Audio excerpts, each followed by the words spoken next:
I'm a scrappy guy. I want to fight for people. I'm going to fight for the things that I care about. When someone says something that makes no sense, like when I hear Mr. Polyev talking about housing, the guy built 6 homes when he was the housing minister. That's got to be called out. You know, when Mr. Carney is talking about giving a tax break to millionaires because they're wealth creators, how is it? And they're the folks that create wealth. Yeah, they sell stocks. Selling stocks and should not get you an advantage in the tax system. I think that's a problem. So things that don't sound right, the things that don't sit well with Canadians, I want to call them out. I'm ready for a debate. People can challenge me and push back on me. I'm ready to push back on people that say things that don't sit well with Canadians that are not true.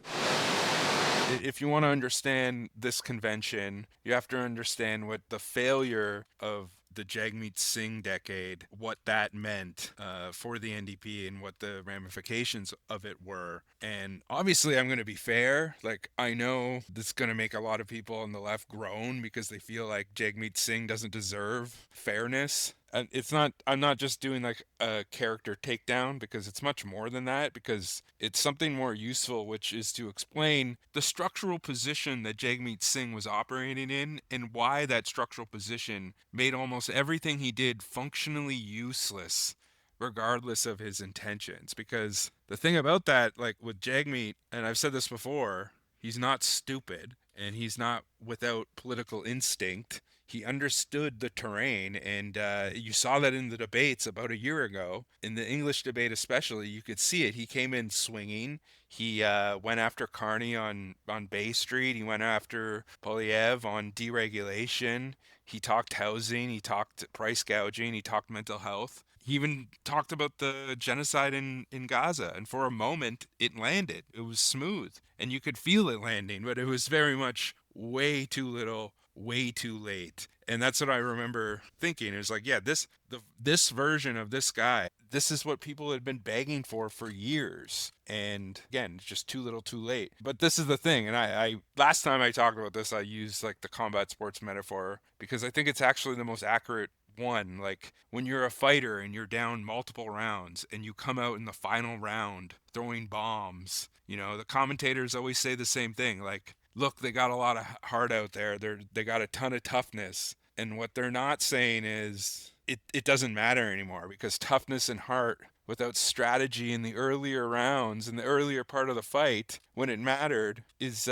just a better looking loss. And that's exactly what Jagmeet Singh's farewell debate performance was. It was a better looking loss because the damage was already done, and it was done in the 4 years he spent propping up the Trudeau government through confidence agreements. It was done every time he had leverage and traded it for vague promises. And it was done when his pension was secured and he finally pulled support in a move so transparently self-serving it barely registered as political news. And it was done when the Liberals outflanked him on identity politics so completely. Trudeau literally took a knee at a protest and stole the entire narrative that Jagmeet was trying to cultivate. And the NDP had nothing material to offer in response, just because they had already abandoned the terrain of material politics and then started to abandon ground in the terrain of identity politics.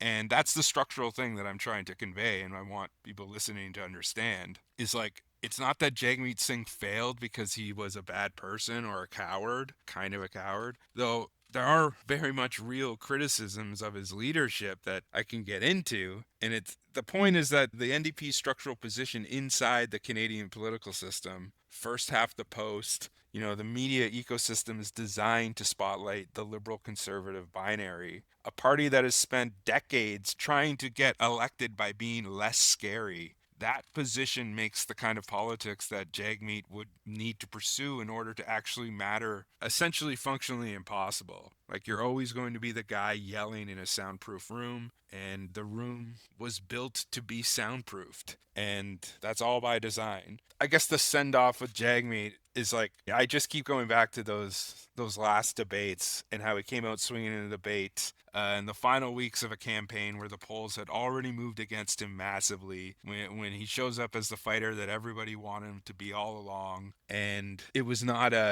there was energy there because it was a lame duck. He had nothing else to lose, so he was able to say the things that he might not have been able to say previously because he had to deal with the ramifications of those statements. So he was unchained, and again, it was just too little too late. And I say that with genuine disappointment because I think there are people in this country who need the NDP to be something that they think it is, right? And it's not. And now we're somewhere between completely demoralized and essentially politically homeless. And that's a meaningful thing, and that is a material consequence of what has happened with the NDP over the last little while. So yeah.